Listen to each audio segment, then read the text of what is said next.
Patreon Q&A number 59. I want to thank all 72 of my ultra powerful, super cool patrons. Guys, you know I love you so much, and thank you for continuing to support me the way that you are. It really helps me out a lot, and I can't thank you enough. And to everyone else listening, there's going to be some spoilers in these questions and answers, so tread carefully. ShadowBatX asks, "Hey Shonen, hope everything is going well." Yeah, everything's fine. I've just been feeling pretty under the weather this whole week. But I hope everything's going well with you too, ShadowBat. I have an interesting question. If Saitama were to fight Boros, released form, and then Meteoric Burst form, Orochi final form, and Awakened Garou at the same time, will they be able to push him to where he has to get serious, or could they potentially defeat him? I'm also giving the big three a buff, I think. They can't accidentally attack each other, meaning that if Saitama misdirects a blast from Orochi, which coincidentally leads in the same direction as Garou, it won't hurt him. Okay, so friendly fires off for this match. That's fine. Even at this point, I still don't think it's enough to push Saitama that far. And they're definitely not going to defeat him. Not even close. I honestly think, like, if he just did one serious punch, he'd probably take them all out at the same time. I mean, Orochi for sure, considering that he couldn't even take a normal punch, which self-proclaimed normal punch. And then Awakened Garou probably couldn't take a serious punch. Now, of course, Saitama was holding back against him, so we never really got to see what he was being like serious against him the way that he was with Boros.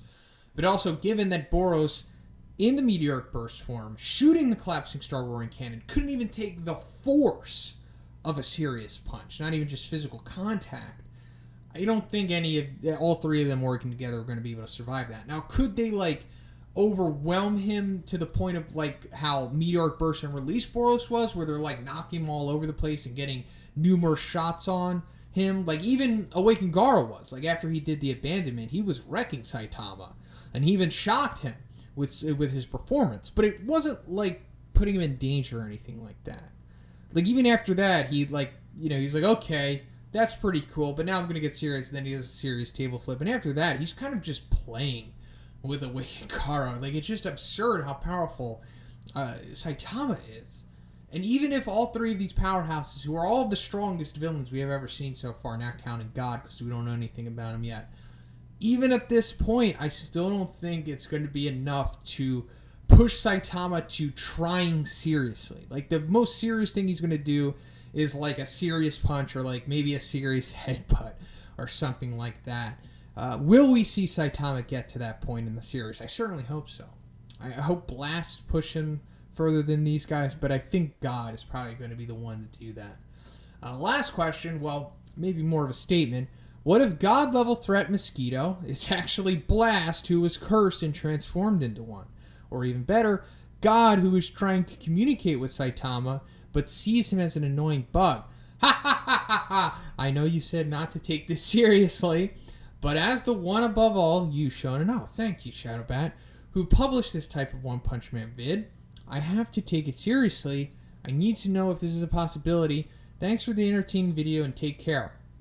So the Blast thing, that's maybe not so much the case, but the God theory is actually something that's been in the community for a while. And I was going to put that in the video, but I kind of forgot / didn't think about to put it in because the video was already pushing levels of absurdity, and I didn't want to stretch it out longer than what it had to be because I was already unsure about the reception of that video, but I'm glad it did all right and you guys didn't completely hate me for it. But I did want to talk about that God theory because, like I said, it is prevalent. People do think that that's a possibility, and it kind of is. I mean, of course, like I said, we don't want to put too much weight on the Mosquito, but I don't want to completely write it off because the Mosquito is a part of the webcomic, and given that one has said that he's figured out the beginning and the end of the story and he's just filling in the middle, and given that it's, you know, it begins with Vaccine Man and he has power similar to that of Homeless Emperor and the whole connection, I talk about this in plenty of videos, it's possible that God was just messing with, you know, Saitama with the Mosquito thing. You know, given that the Mosquito was so absurdly powerful, and if we want to look more into it than it just being a gag scene, then that might be giving us some insight into how powerful God is. I mean, if he can just manifest something like that that's faster than Saitama and durable enough to take his earnest strikes, then that would be awesome. And it would be funny to connect all the dots and we just see the flashbacks and it's like, remember that Mosquito? Hey, that was me. Chance asks, hey Shonen, do you think we will get more info on Saitama's family, like parents or past friends? What do you think?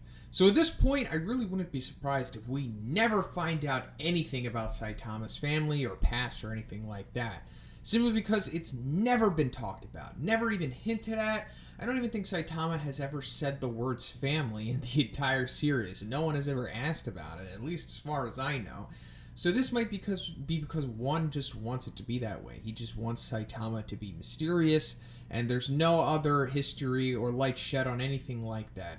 It's kind of like Saitama just worked super hard to become the strongest being ever. He kind of came out of nowhere, and that's it. Just hard work got him to where he was. And this might be relating to one's own personal life. Like maybe he has a similar story to Saitama where one probably doesn't have any family. I know I can relate to it. I don't have any family myself. I draw parallels to Saitama there at least, but I'm not as powerful as him.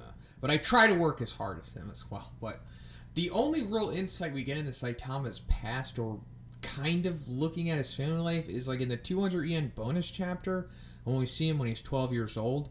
So at least he was going to school.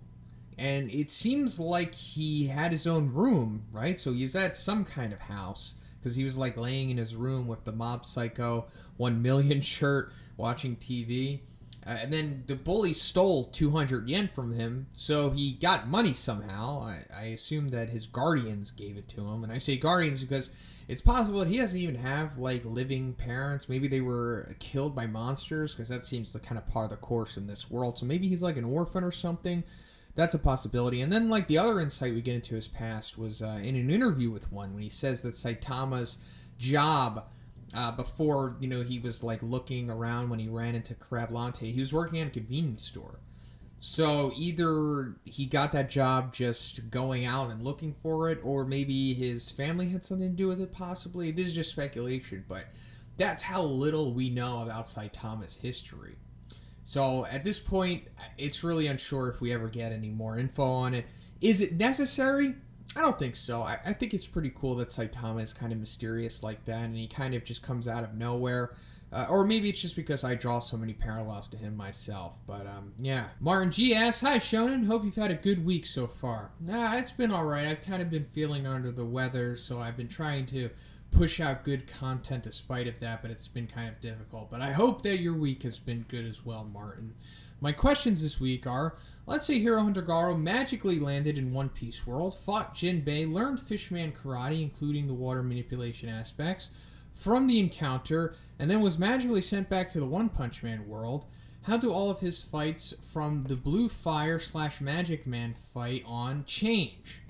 So I don't think they would change that much, but it would be very cool if he was able to learn the Fishman Karate and, like you said, the water manipulation of it, because it even goes so far as to where, like, he can manipulate the water in his opponent's bodies, and he can, like, manipulate the water in the atmosphere, and I just don't think it would really change that much, like, against his opponents, like, especially if we're starting from the beginning. He just it wrecked most of his opponents up until Watchdog Man, just with just pure skill. Like, it didn't really matter if he could manipulate the water or not. And also, like, as far as I know, none of these fights have really taken place even near, like, a body of water. At least not that I can remember. So, like, then I could throw that hypothetical into the situation where, like, oh, well, then he could just pull them over to the water and then maybe even take them in there.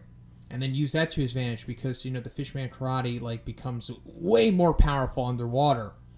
I don't know if he would be able to swim better, but I'm sure that it comes with the territory of him learning it, and Jinbei would have, worked it into him. But so far, I can't see this really benefiting him all that much. Now, Watchdog Man is definitely the fight that needs the most improvement.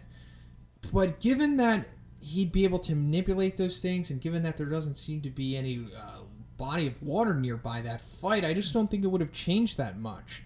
Because he still needs to hit Watchdog Man in order for him to start manipulating the water in his body, which could be to his advantage, but still, Watchdog Man at that point was just way too much for him.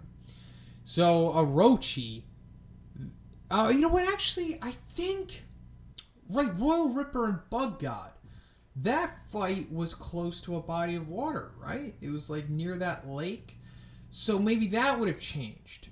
maybe he would have pulled Bug God and Royal Ripper towards the water, and then he would have used that to his advantage.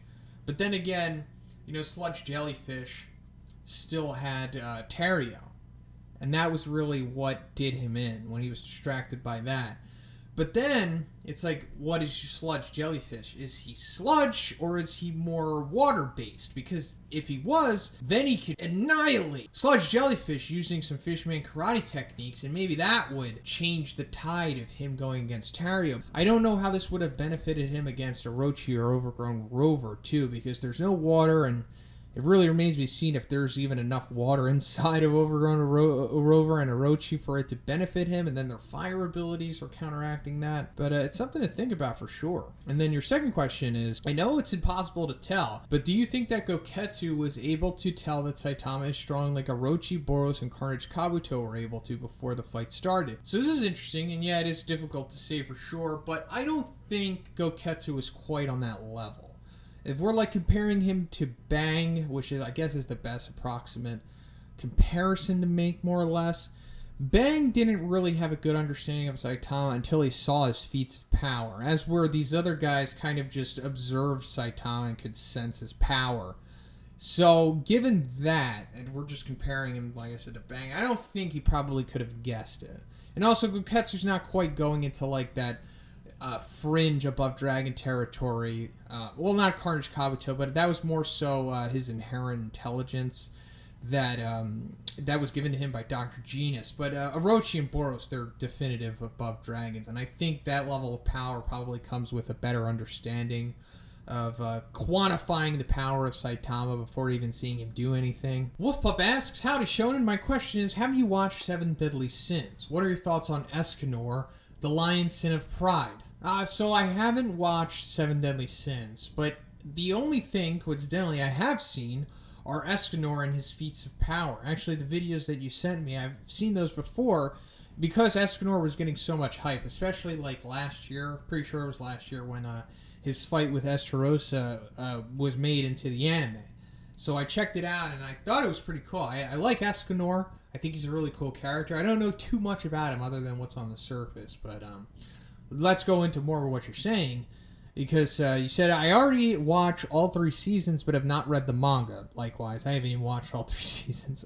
I oddly know what happens in like the final arc because I was keeping up with my friends on the One Punch Man podcast. They follow Seven Deadly Sins, so I was kind of like following what they were following at the time, just skimming like the chapters when they fight the big bad at the end. My favorite character is Escanor because of his strong will. His sacred treasure is the divine axe Rita, or however you say that. Escanor's pride and attitude is such that he never holds hatred in his heart to anyone, even demons, as he does not hold hatred towards those beneath him. He only pities them. My favorite part is when he fights Estarossa and Escanor says, to show my respect to you for getting serious and not holding back, I will do you the courtesy of the same. Translation, I'm about to end this whole man's career. I would place him S-class and could even give Tatsumaki a run for his money. As for his disaster level, I'm going to give him the title of Above Dragon. At his full power, wielding his divine axe Rita, also his ability, the One Ultimate, an extension of Escanor's the One form created by Escanor himself. Afternoon, when the One reaches its limit and begins to fade, Escanor circumvents his Sunshine ability's limits to converting his own life force into magic power in order to not only keep the One active, but to greatly enhance its already invincible power. This technique is Escanor's last resort and a double-edged sword, as using it will greatly increase Escanor's strength, but only at the expense of completely burning out his own life force, which will kill him in the process. So I guess that explains why he like nerfed himself when he was fighting that dude with the bow and arrow. I guess that's what happened, right? But as for his strength, I'm really unsure about it. Now, just given what I've seen, he's definitely dragon at the minimum. Not sure if he's above dragon. Like his Cursed Sun ability, which seems to be like one of his most significant things, that didn't really strike me as like above dragon territory stuff. It definitely didn't seem like it was on the level of what Orochi could do. Now, I could be wrong, and I haven't seen all of his abilities yet. I've only just seen those videos, but the damage of it and like the area of effect, it doesn't really seem like it's like approaching that level. at least to me. I'm not really sure how fast he is or how durable or how strong he is. I mean, he seems to have standard S-class strength at least, but Bob Dragon might be pushing it. I'd have to go more in depth into him, and I'd have to fully understand the power scale of the universe, which I don't. But just taking a glance, it just doesn't seem that way to me, at least. But he's pretty damn powerful, no doubt about that. And my last question: if a ferocious Tony the Tiger ate a monster cell, what disaster level would you give him, considering he's a cat/tiger, fast, strong, and agile, and what do you think Fubuki can finish him off? Arigato! So, yeah, he would be, man. Well, he's like an anthropomorphic tiger, so I guess that adds to his abilities. But a tiger alone, I think, would already be like wolf level, at least in the One Punch Man world, because if a bear is weaker than like a B-class hero, according to the Okami mask, then I guess a tiger is up there with the strength of a bear, right? I'm sure somebody's going to be like, you're an idiot, you don't know. Like, I don't know. I just assume that tigers are up there with bears. I don't know if one is stronger than the other. I know tigers are pretty big, and they're super powerful. They're kind of broken in a way. Same thing with bears and stuff like that. But if he were to eat a monster cell, chose Tony the Tiger, the anthropomorphic being that he is, he would probably go to tiger level, maybe like a high tiger or something like that. It's hard to say if he would be a demon, because it seems like each individual has like their own different way about going about things. It's like saying if like a house cat like Neon became a monster, like would you guess that he would become a cadre in power? Like it's hard to say, but just guessing. Tony the Tiger would probably be like a high tiger if he ate a monster cell, something like that. Just taking a guess. And yeah, I think Fubuki could probably finish him off. She could probably take any tiger level monster regardless of their abilities, and definitely probably the above tigers that exist, and they do exist. One day we'll make a video about the above tiger. I think you guys know who I'm talking about with that one. And then she even showed that she could fight against even low demons like Super S, so I think she could probably take him out. And she can even, take out dragon level espers, which is an underrated feat, but that's a whole different scenario. But thanks again, Wolf Pup, the #1 patron, the one above all. Tygo G asks, what if Metal Knight was evil and realized the only way for world domination is to murder the Caped Baldy and then send an entire army of robots to kill Saitama? Knowing Saitama, he would handle it easily, but what if Metal Knight made a time machine and sent demon-level army to kill Saitama before he awakened his power? That would be game over for Saitama. So, yeah, I think it's very likely that Metal Knight is going to go after Saitama. They will eventually fight because we see that setting up in the webcomic right now. Yeah, because of, Saitama foiling all of his defense systems and breaking those monsters out of his containment things. It led to the Hero Association, just discrediting him and not even liking him anymore. And almost kind of firing him in a way. I mean, it hasn't been confirmed yet, but it seems like it's going to go that direction. And this has just pushed all of Metal Knight's attention and anger towards Saitama. So we are for sure going to see that. If he does want world domination, then he's probably going to have to take out Saitama in the process, of course, because that's going to be the main one standing in his way. Now, as for the time machine thing, is Metal Knight capable of producing this kind of technology? Well, we can only speculate. But I think it's not too far out of the realm of possibility, especially for the world of One Punch Man. Crazy things happen all the time. There's a supernatural element to it with monsters. Friggin' aliens exist. Boros is showing up. That didn't really seem to shock people too much. They were kind of just it was like an inconvenience to them. More so than oh my god, aliens exist and they're here and they can speak our language and they're super powerful. But, I mean, given that craziness exists, I'm sure Metal Knight can develop some kind of time machine. Now, the rules of the time travel that you're stating here are like Terminator rules, where it's if you go back, there's only one single timeline, and if you alter the previous time, then it affects the future timeline. And if that were the case, then yes, Metal Knight, Dr. Bafui, would win in this situation. If we were going by Terminator rules, he could go back, take out Saitama, and then that would nullify him becoming all-powerful in the future.